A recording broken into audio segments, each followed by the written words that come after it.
viewers and those who will be joining us at their convenience. This is season 2, episode 4 of Belizean Workers' Rights. It's our weekly reasonings, most Thursday nights from 7 to 8 Belize time when we're not under curfew that ends at 7 in the night. I am YaYa Coleman, the producer and host of this weekly community gathering. Tonight, our guest, really hype, is our sister, Trisha Perez. Trisha is usually here every Thursday night. She's usually behind the scenes. I tell me I'm a behind the scenes person. And she's the person who facilitates the Zoom and the Facebook, the sharing to Facebook spaces. Good night, Trisha, and how are you being, sister? Good night, Sister YaYa. I'm doing fine. Like mentioned earlier, very nervous about tonight. Like I said, usually a behind the scenes person. So a bit tired as well. It's been a long week, a Thursday.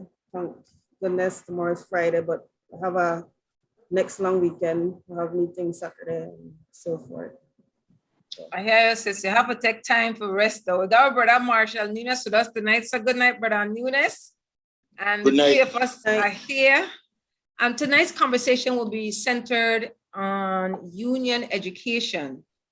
And the reason I asked her to be our guest is because both her and Brother Dean are taking online courses as it relates to union education. Now, me never even know about union education before then to tell me that they take class. So let me ask you, Sister Trisha, how did you get involved in the union?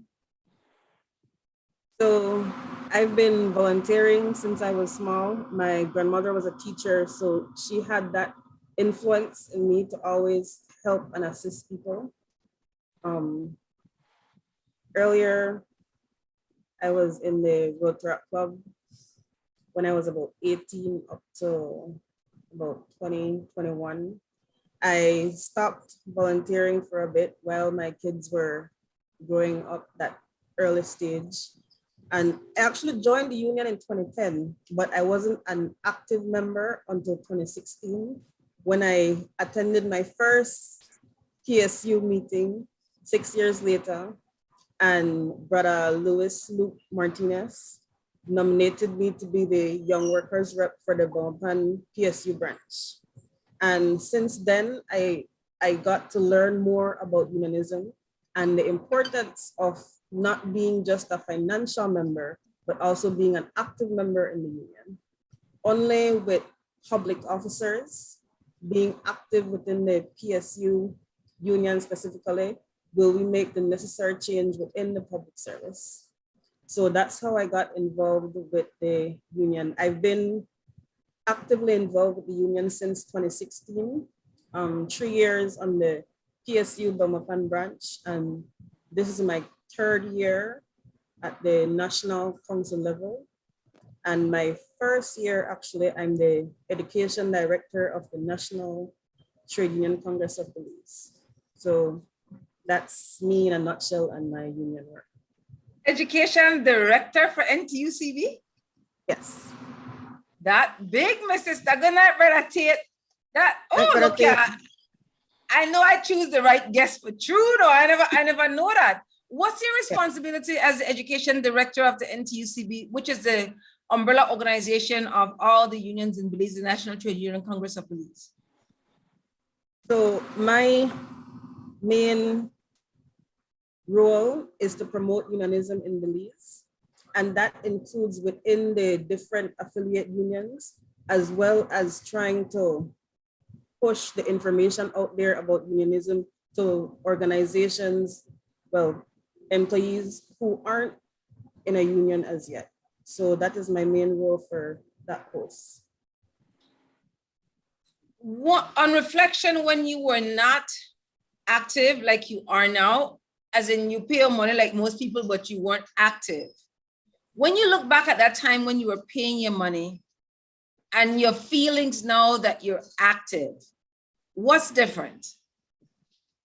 Well, I do wish that when I just pay your money aside a union member, I know you're actively involved, because I've learned from doing the education that union education is rooted in solidarity and action. So I wanted to know, in reflection, what are your thoughts when you're active as opposed to when you're just to pay your dues?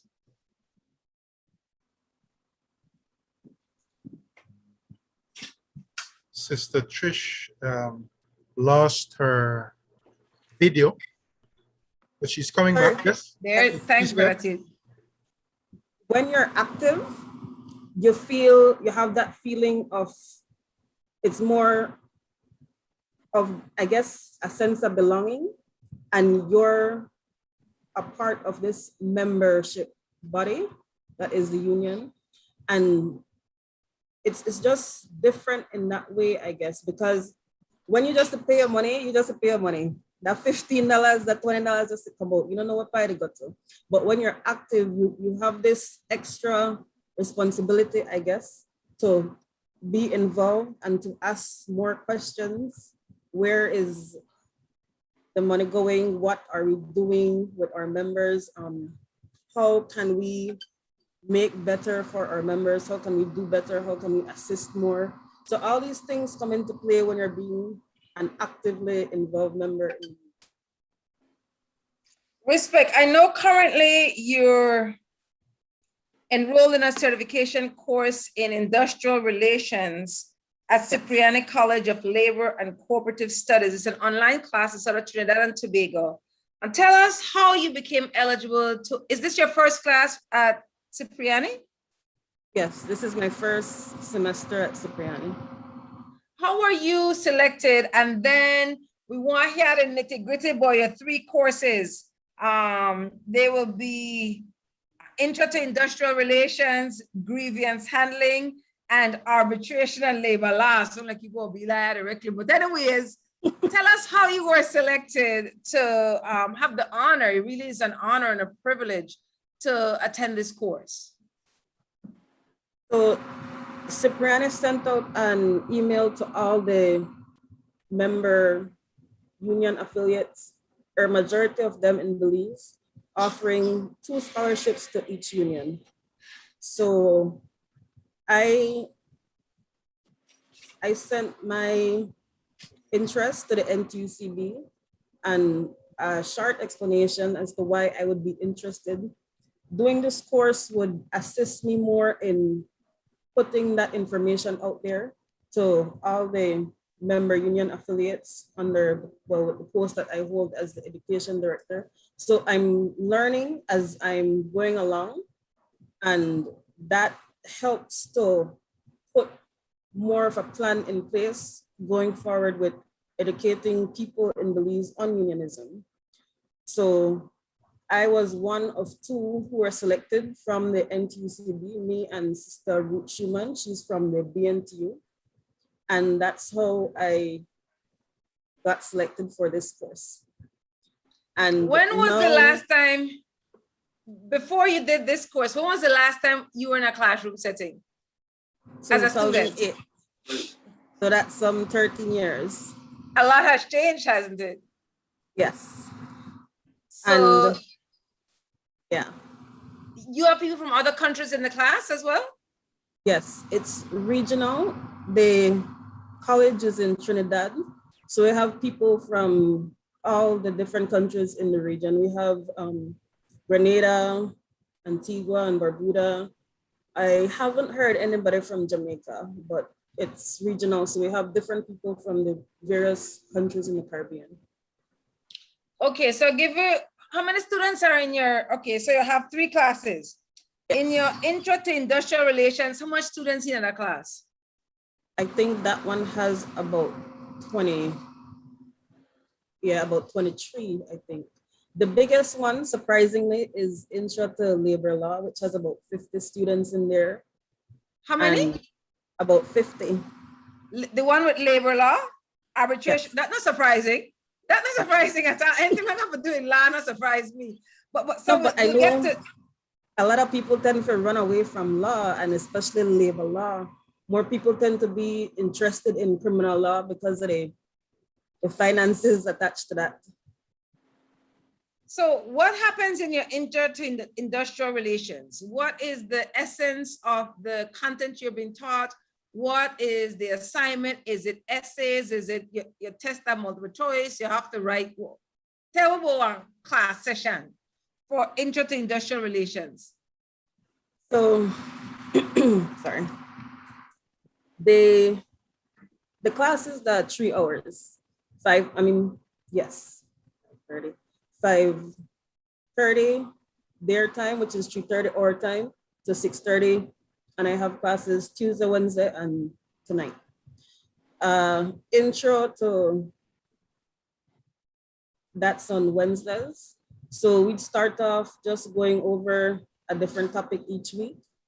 This week, we didn't have any class due to some personal matter with the lecturer, but we'll start off with a different topic each week. Each week has a different module. And then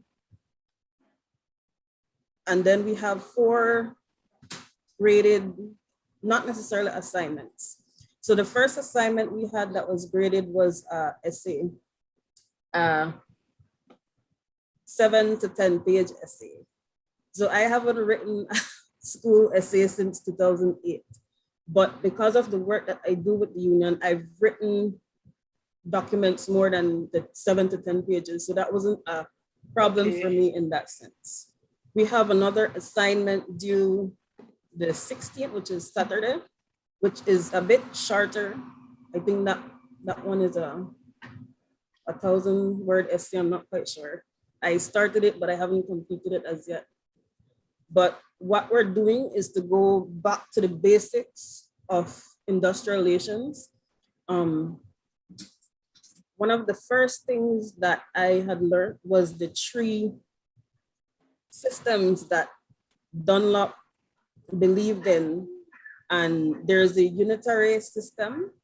And then that one is more of a capitalist system. Sorry. Where they believe that everybody's working towards the same goal. So they're not too union friendly because we all work together to achieve the same thing. So why we need the unions for? So that's a unitary system. And then there's the pluralist system, which is more of a utopian system, where that system does believe in the trade union.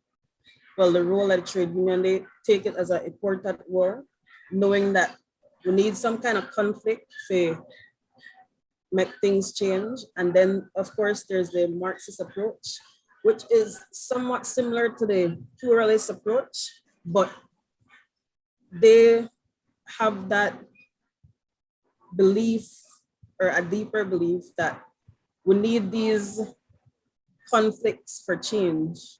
And that's the central theme of the Marxist approach, that we have to have these conflicts in order to make change. But if I can touch on that part right now, but the Marxist approach and the unionist approach, both they're centralized in capitalism. You're doing good, Trish. You're doing real good. Okay, so we're going on to your next 2 classes. The grievance handling. How many students are in your grievance handling? And tell us what the essence of that class is. It's kind of self-explanatory, but go ahead. Grievance handling and arbitration. I think that one has about 40, but I'm not quite sure. So I need to check, because even though you're in the class, you're not really communicating with your classmates per se. The lecturer is giving his or her lecture, and then the students chime in based on the topic of discussion. So there's not much interaction with your fellow classmates. But sorry, the grievance handling, like you said, it's self-explanatory. We're going through the different modules under that currently. I actually missed today's class. I was extremely tired, so I took a short rest for this show tonight. And we didn't have a class last week because lecturer was sick. So I'm not sure where we're at right now with that one, but we had a assignment due last week. I think it was last week, Tuesday. And that one was, well, the first assignment was like a case study to advise this employee of her rights. The employee was terminated after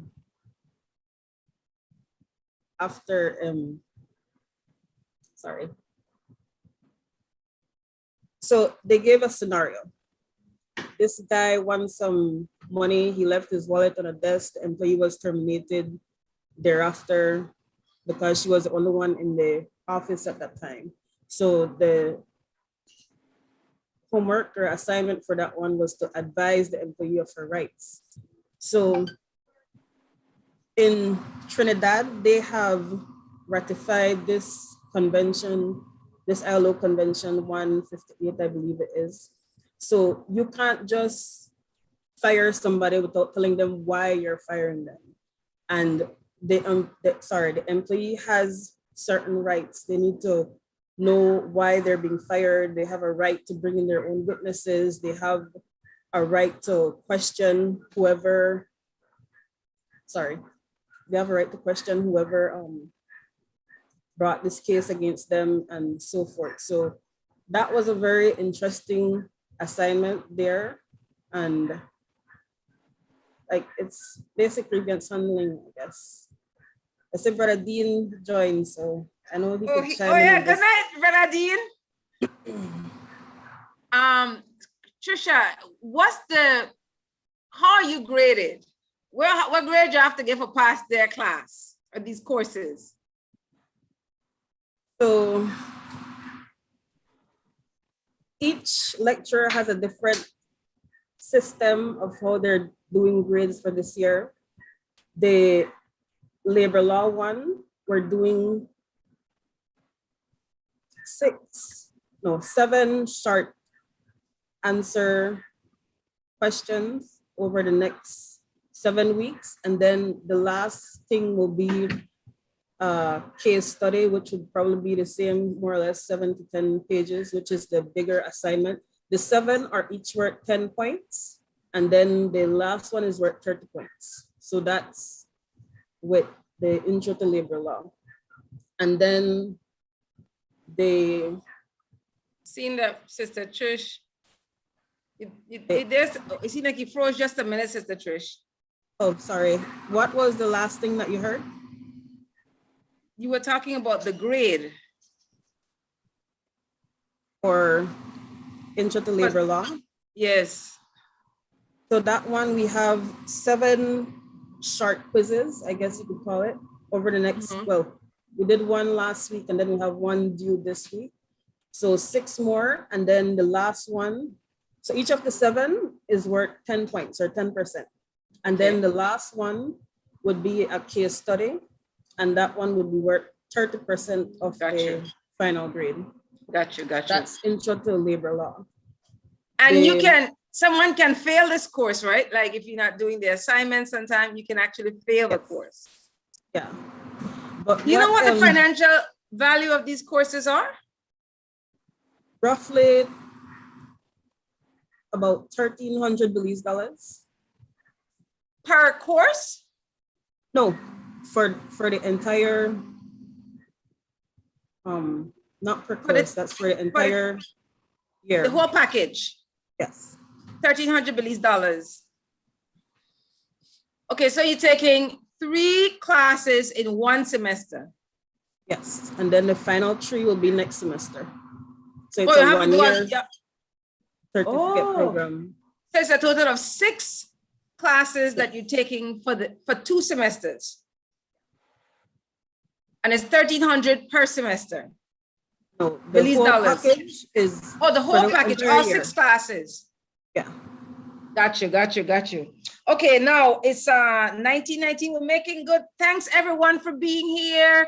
Brother Hubert, Sister Miranda, Sister Melina, Sister Cynthia, Brother John from Barbuda, Sister Musilis, Brother Dean. Good night, everybody. Thanks for being with us. We're talking with Trisha Perez about union education. Both her and Brother Dean are currently enrolled online at Cipriani College of Labor and Cooperative Studies. I'm looking forward at 7:30 to hear, especially from the older unionists who I'm thinking they've took some of these courses before, and to listen to everyone putting their 2 cents.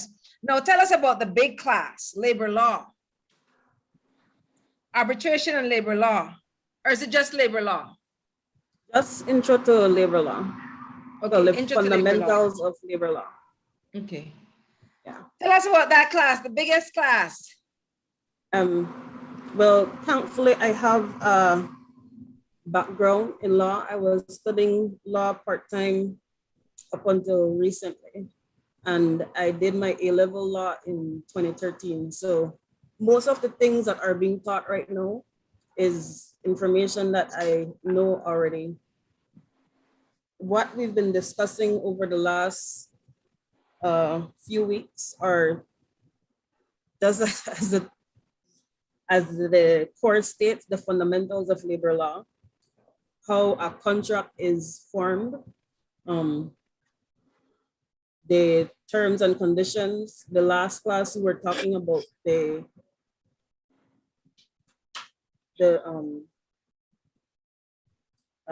blank out just now. The minimum wage for the different countries. I think some people are shocked that Belize was $1.60 US as our minimum wage. Did we have the lowest? It would seem, I believe, Brother Dean, I think we had the lowest at $1.60 US, but I'm not sure. And then the week before that, they were talking about retrenchment and stuff like that. I'm not too quite sure of the other weeks, or I don't really remember the other weeks. It's just a lot of information. And I tend to be one of those people who like to read a lot. And some of the older information tend to stay in the back of my head. And that every time just needs to update with the more later information or the current information that's being taught. Are you required to do a lot of additional reading? I think for intro to industrial relations, that's the one that I tend to do the most reading for. And then after that, it's the grievance handling. The labor law, the teacher or the lecturer sends these slides that you just really need to go over every week, and so that you would be able to complete your assignment. Are most of the students, I don't know what platform they're using to facilitate. What platform are they using? Years ago when I was in school, it used to be Blackboard, but that was years ago. What platform are they using to facilitate these classes? We're using Google Meets Google Meets through Google Classroom. Okay, so does that facilitate, like we're having this Zoom session, we can see each other. Can you see the student? Okay, I was wondering what was the age range? Are they younger people? Are they more mature people? Are they people primarily who are working for the government services? Are they union members? Who are the students? Do you know? They mostly seem to be older, I guess, over 30. I say older, and not all of them are unionized. Some are just taking different courses to learn more about the labor movement. And some, I think one of the students mentioned that she was sent there. Her work actually sent her to do this course.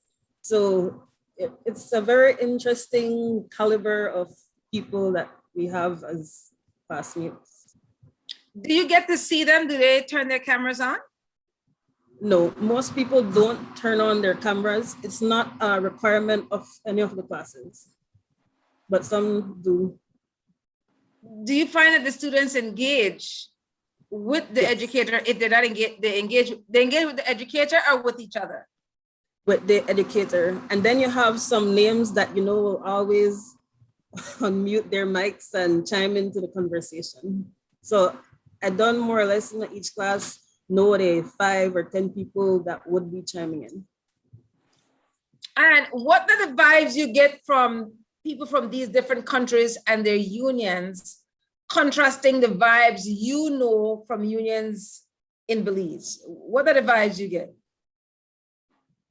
I think for me, what was interesting is that most of it got through the same thing right now. One of the hot topics, of course, that the COVID vaccine and the mandate and the mandatory testing.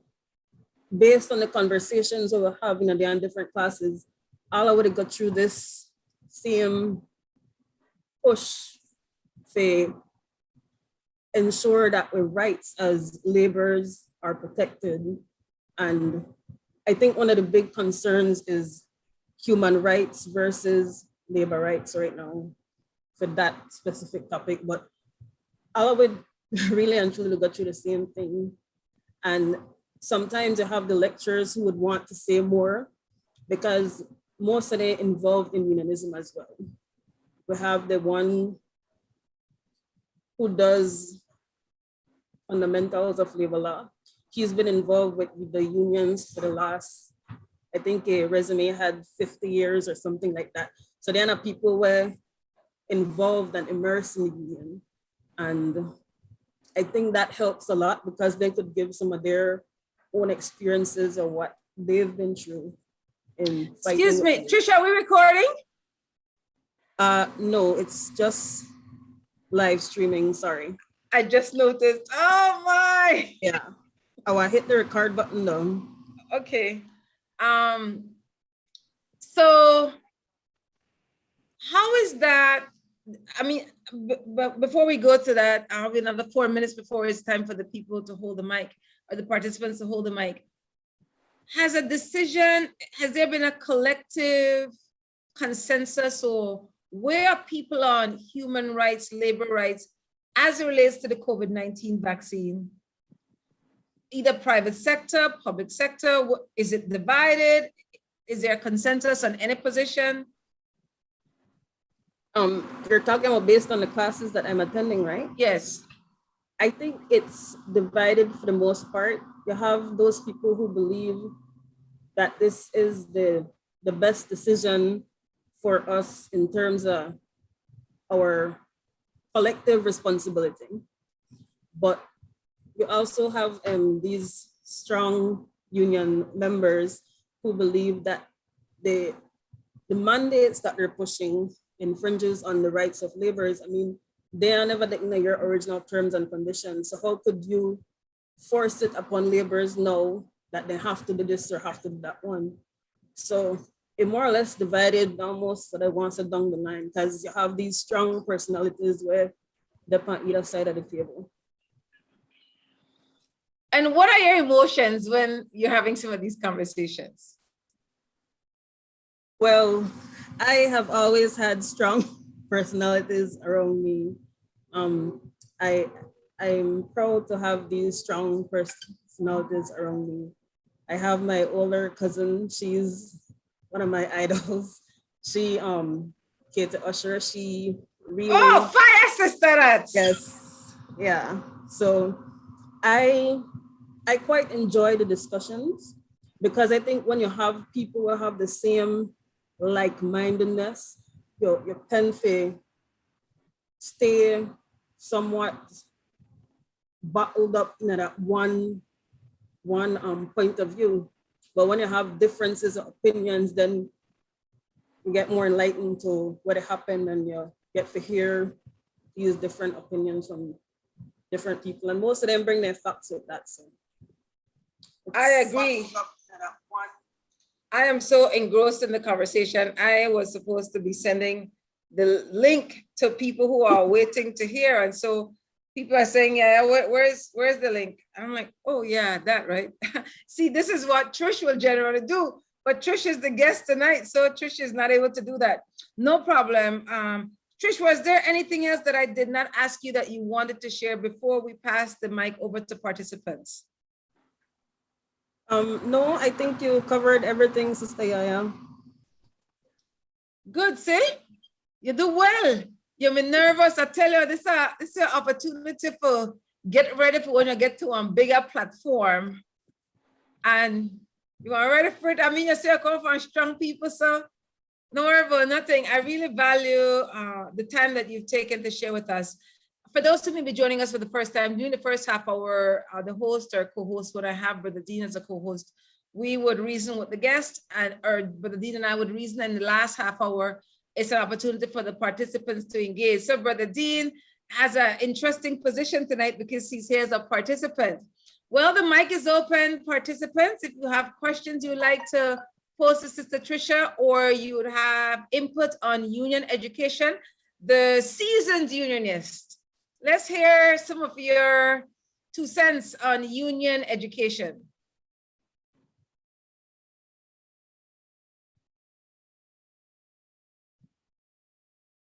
But they weren't quite.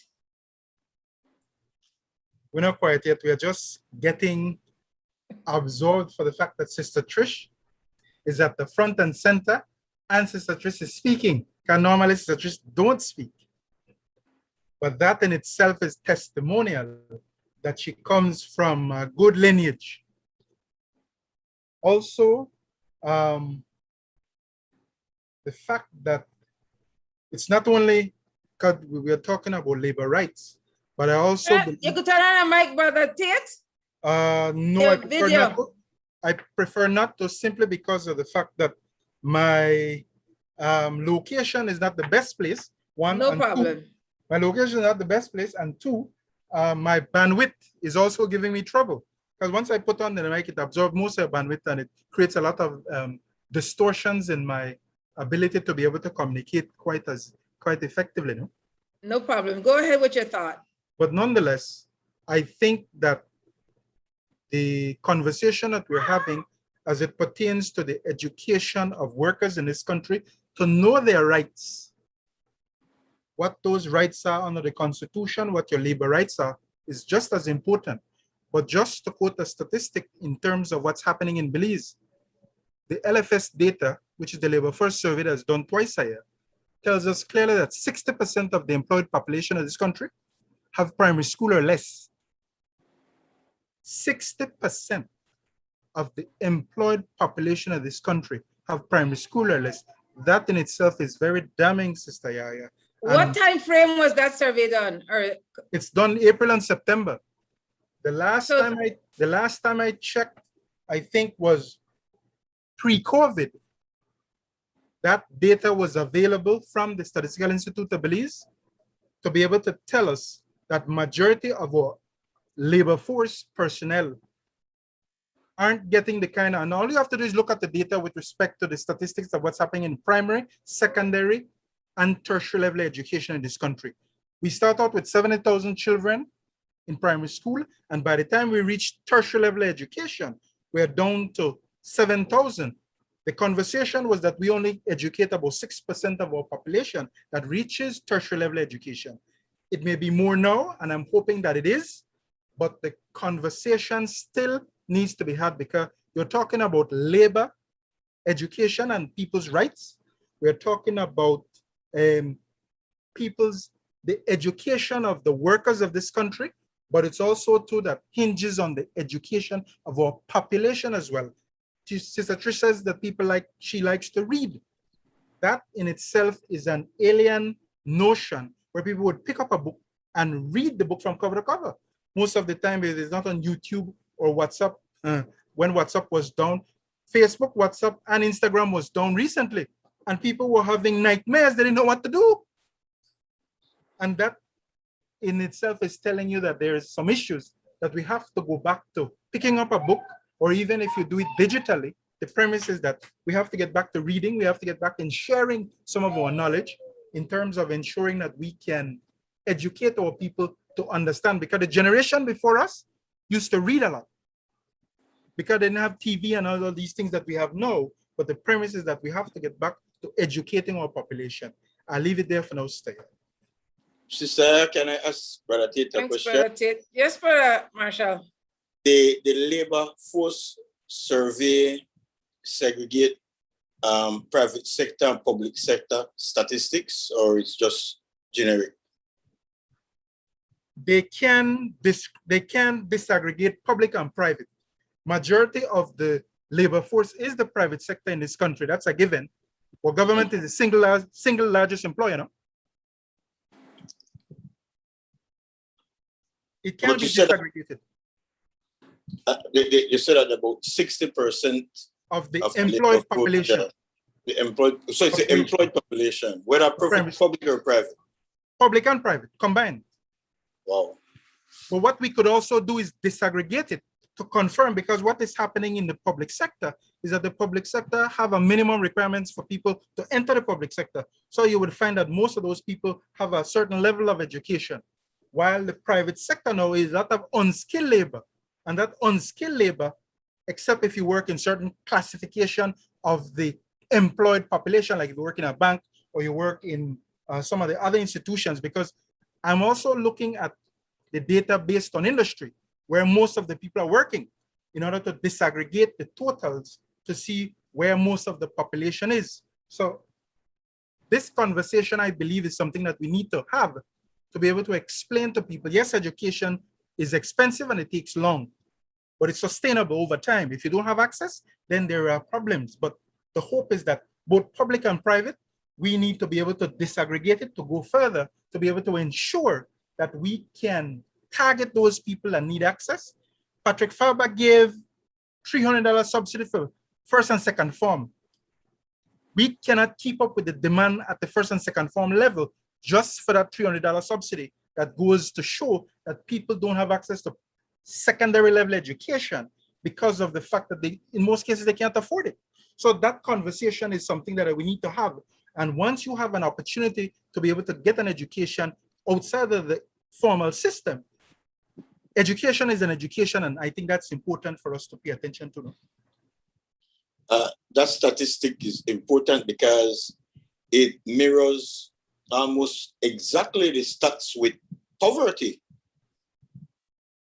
Well, that's true. And they say that education is the key to success, but if you are not educated, how can you lift yourself out of poverty? Agreed. But that's, and remember, the statistic that SIB quoted was pre the pandemic. We haven't had an indicator post the pandemic.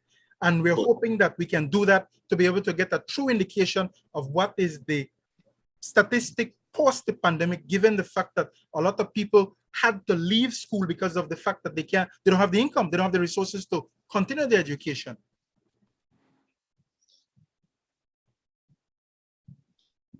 Respect for our reasoning. The mic is yours, participants.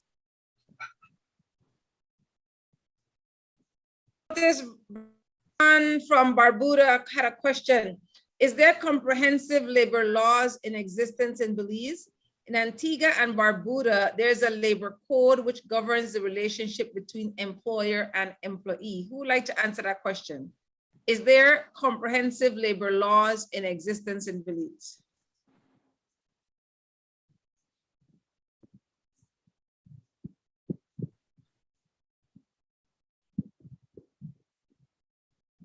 But I don't have the answer to the question.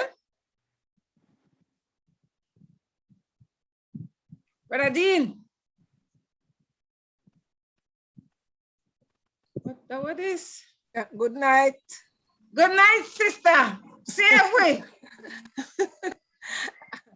I don't know where Dean is, but I know that most countries have Labor Act. And the last time I checked, which was many years ago, I know that we had one. I don't know. I know I think the last revision was in 2011, but I don't know if anything was done to the Labor Act. Dragon. The green cup that is there. So I can't answer the question very well because I have not had any reason to deal with the Labor Act, but I know most countries have, and ours, I don't remember it being one of the ancient ones. You know, you have some laws that you know are definitely old laws, but I don't remember us thinking that the Labor Act was that ancient.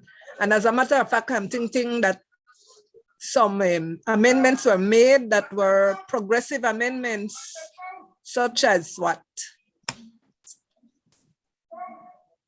They did do some amendments lately, but as I said, I haven't had any reason to concern myself with it.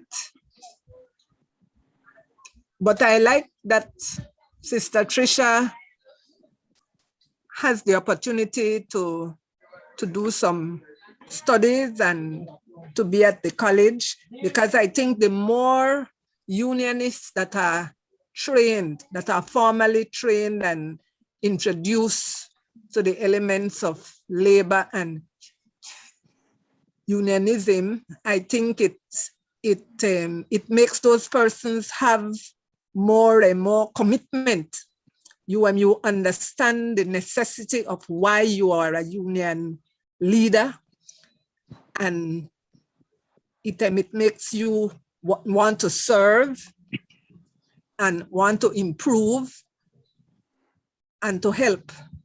The more persons that get that kind of training, I think it puts a certain fire in you that makes it difficult for when you even get older and when you are not in the movement itself, for you to actually keep away or not to have a concern as to what is happening.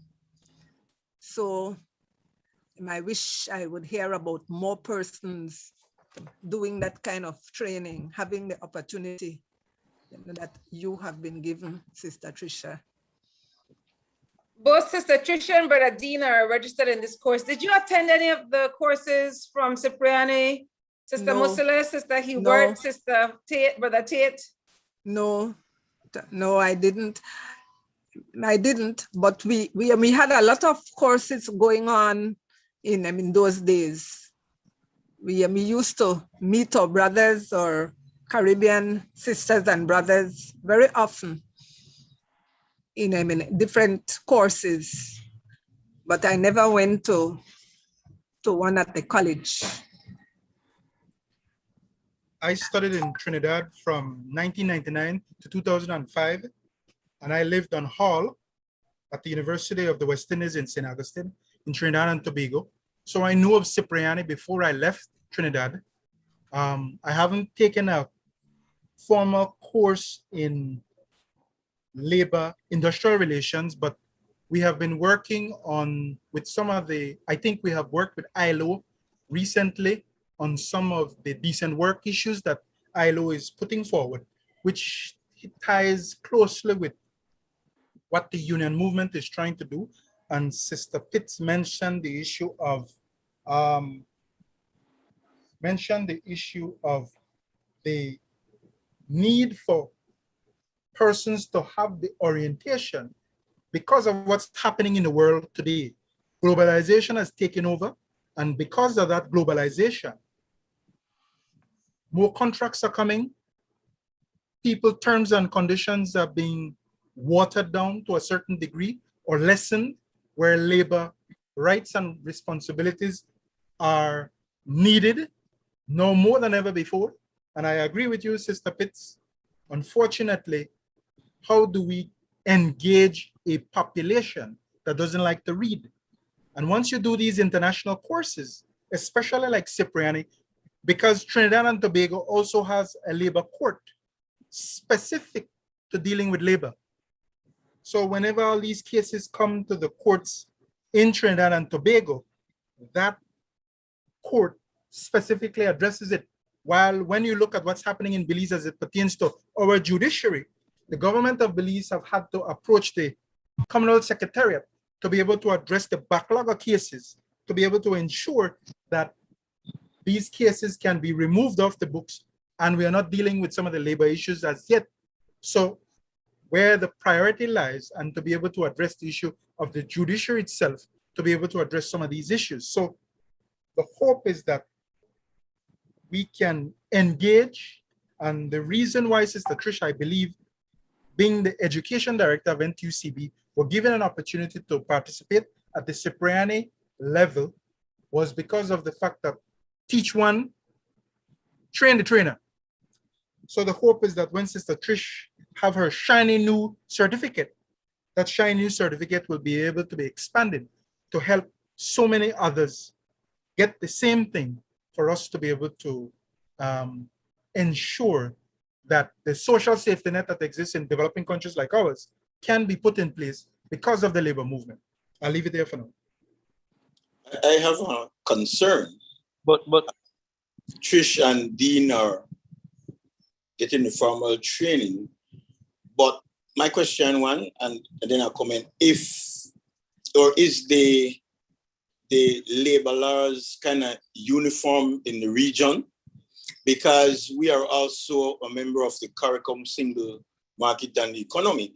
And if we are not educating our people and the laws are similar throughout the region, we are at a distinct disadvantage as a people. And so as trained as we are going to be as labor leaders in the country, we want to be isolated to just Belize.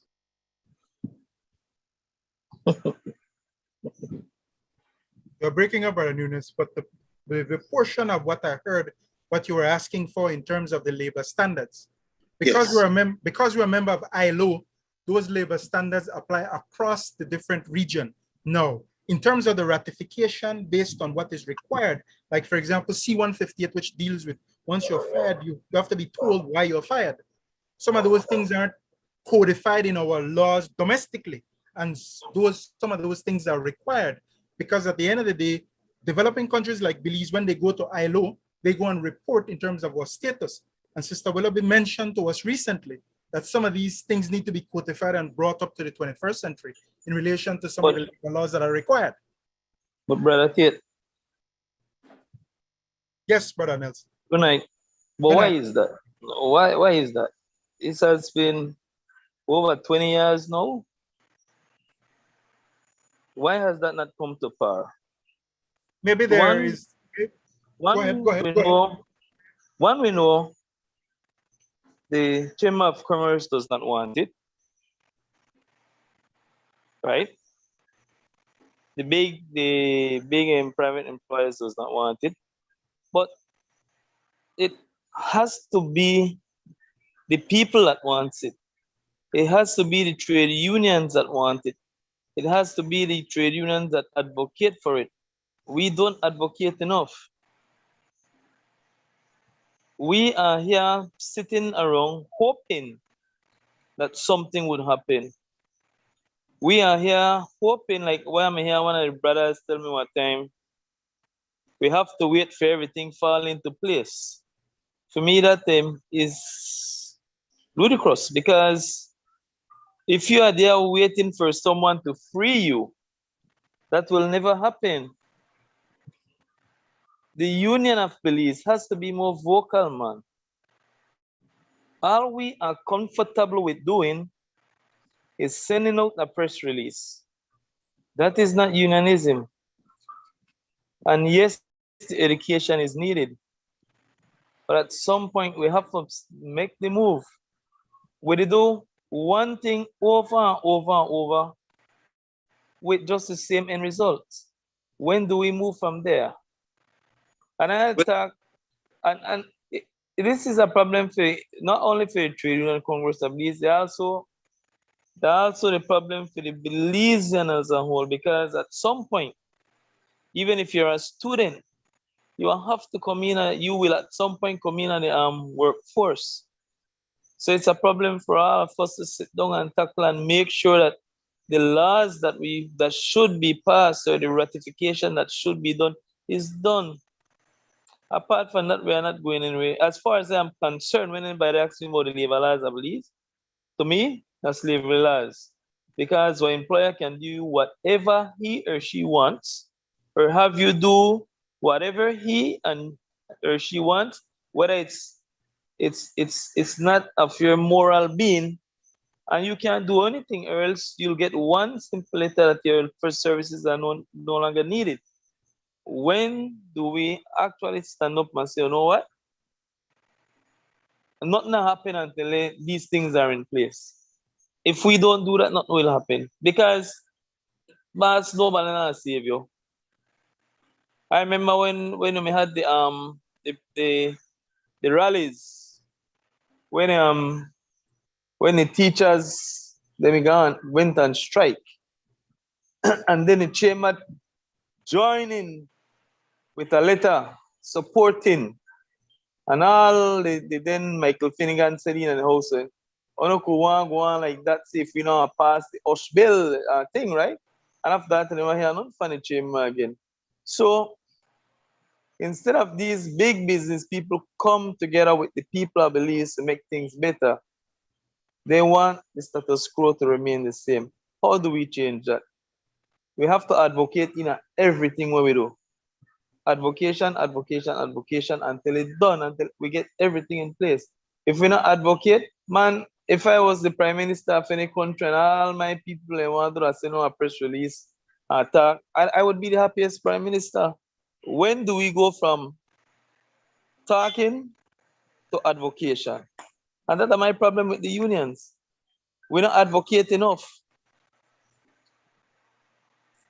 Well, let me just read one moment, Brother Marshall. Let me just read some of the comments in the chat group from Sister Melina Melhado. True, I'm familiar with it working in the private sector, and she's referring to Trisha Perez comment earlier. Melina Melhado had said, yes, we have the Labor Act of Belize. Brother Phillips said more equity. Sister Trisha said, I can't say that the labor law is comprehensive. I believe the Labor Act is more directed to the private sector. The public sector, public service, teacher service, security service are governed by their own separate regulations. Brother John said, interesting, thanks, because he had asked the questions. And then Sister Cynthia Villagran said, the NTUCB has sent a person to do training at UWI in negotiations and mediation. The union opened the door at UWI for mediation, which is still going on. PSU was represented at those training. And then Brother Phillips said, I agree, Sister Villagran. And then Sister Villagran said, the union will move forward when public officers stand up for what is right. We need to educate the younger members for them to understand that they cannot be afraid to stand up for principles and their rights. We will move from talking and press releases to advocation when officers understand that it has nothing to do with politics, but rights of workers. Sister Trish said, and this is my last comment that I'm reading, we need to educate before we advocate, or else people will be moving like chicken without head. Go ahead, Brother Marshall Eunice, at 7:52. The last comment, I think, emphasized my point. The advocacy and the strength of labor movement have to be the workers. But if 60% of the workers are underqualified, then there is tokenism in the labor force, because they can't get one next job if they lose their job. So they will not be strong advocates. The union have almost an impossible task if you are representing a completely uneducated and unqualified workforce. Many times when you go out there and you're out there by yourself, because they know sacrifice their employment, that's tokenism. Listen to me. I beg to disagree. Because education is not only about school. You're surprised that many of the people out there on the streets, they seem to have a better understanding of life and struggle that people that works in the office, because they are living it. And some of them have to work together, so they know what it is to work together to achieve, to accomplish together. Some of us, all we do, it's preach about making everybody separate, putting everybody in a separate basket. It have not fit, because education can start amongst workers. You take the material and you tell them, this is the way we try to accomplish. This law pass, this is the way I accomplish you. Man, not hard, no. We make things hard. We make things hard. All you have to do is start the process, man. We start a process in 2005 and nobody would have thought it. In fact, nobody may give it the courage that they may reach that big. It can be done. It can be done. Therefore, we set our mind to do it, man. Make we start find the reason why it cannot be done, and find what must stand as to why, how, and why it can be done. And that's what we part. It is fair. We could agree if we disagree, and we know debate. But I am working, and I am working where there are quite a bit of people that are underqualified. They will not do anything to sacrifice their jobs. And we're underqualified. As it rightfully says, 60% of our workforce have primary school education. If they lose their job, it's going to be almost impossible to get to another one. So we don't have that level of advocacy and that kind of strength we need for fight against the system. Let me read this comment from, thanks, Brother Marshall and Brother Nelson. Brother John said, so true, and education should be grounded in the labor laws that exist. Only through education can those laws be improved for the benefit of all. So what I want to offer, we have another 5 minutes. And one of the things we can do is study movements and to see the success of movements. Because when enough people understand that if people have the power, when people get that, and then they understand in the advocacy process that this is a human rights violation for them to do what they do to us, and they can only do it because we're ignorant and because we are afraid. But once we become knowledgeable and we're no longer fearful and we come together collectively, that's where the power is. That's why advocacy is about empowerment. And so it's really to understand, we would have to study movements, study groups of people who have been successful, that people never thought that group of people would ever rise up in power like they did, and to remember that it's a process. And so the mindset of the leaders are absolutely important, because if the leaders do not believe that we really can make a difference, then how can we expect to lead the people who are the majority of the workers? You understand me? And that is where I think the commitment comes in. You have to have committed leaders. And that commitment, as I said, is assisted by when people like Trisha and Mr. Flowers, they go and do the training that they are doing. It's a start. It is an introduction into an area that when you understand it and know that with the tools that you learn, you can come back and organize, because organizing is an important thing. And people will not follow leaders just blindly because they get up and talk. People will only follow when they buy into what you are saying and are committed and believe that the person who is telling them really the talk sense and is committed and prepared to struggle and suffer the consequences. But if you think that one leader they talk, but when they call that a leader, you never want to say, you won't follow. And so, yes, I could understand the frustration of persons that who say, but you only the talk. Yes, you want only get talk until you know to organize. You have to organize. And where that organization come from? You have to have strategy in how you do it. Don't anybody could organize people, you know? And so I think you need some training and whatever you want to call it, education. And when we say that loosely, it isn't that we only talk about formal education, but how you organize. That is an education in itself. Exactly. Okay, it's 10:58. If anyone who has not spoken yet would like an opportunity to share before we close out this absolutely vibrant and engaging conversation, there's your opportunity. And man, can I just add something? When Yes, you can. organization is happening, it don't have to be happening with much thunder and lightning, you know. You could be quietly doing your thing, quietly executing and implementing a strategy. And I am remembering that in the Public Service Union, we used to have liaison officers. I don't know if that exists right now. And it isn't only in the Public Service Union, in any union, you're supposed to have liaison officers that let your members know what's happening. And so quietly, you can get those things going and bring back those structures, and you have educational meetings, small meetings. Liaison officers, they meet with the people in their workplace, and right, so you strengthen people and you get them committed and they understand what everything is about.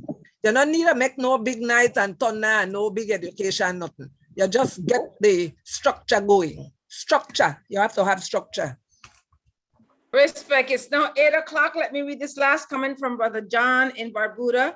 The trend lately is towards the individual contract, which is geared towards union busting, divide and rule. Thanks, everyone. Thanks so much, Sister Trish, for being our guest. It was absolutely a delight for you to share your knowledge with us, your willingness after a long week so far. And for all those who are here at great sacrifice, we really genuinely thank you. Please continue to tell others about our meetings on Thursday nights. Until next Thursday, wear your mask, use your sanitizer, stay 6 feet apart, be safe and be well. Thanks, everyone. Have a good night. Good night. Good night. Night. Night. Bye. Good night, everybody. Thank you very much. Thank you, brother. Yes, good night. Yes, good night. Good night too. Good night. Yes, ma'am. Anytime. Glad to help.